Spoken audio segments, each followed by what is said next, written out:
দুটো ব্যাঙ একটা দুধের পাত্রে পড়ে গেল। তারা সেই পাত্র থেকে বের হবার প্রাণপণ চেষ্টা করল, কিন্তু কিছুতেই উঠতে পারল না।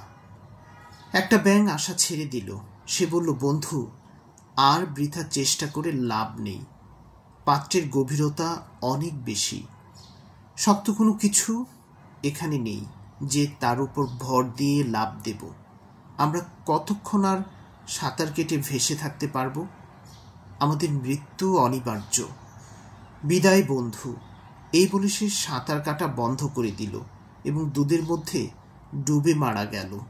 অপর ব্যাঙটা ভাবল, না, আমি সাঁতার কাটা থামাবো না যতক্ষণ না আমার সমস্ত শক্তি ক্ষয় হয়ে যাচ্ছে। ততক্ষণ আমি সাঁতার কাটা চালিয়ে যাব। এই ভেবে সে সাঁতার কেটে চলল।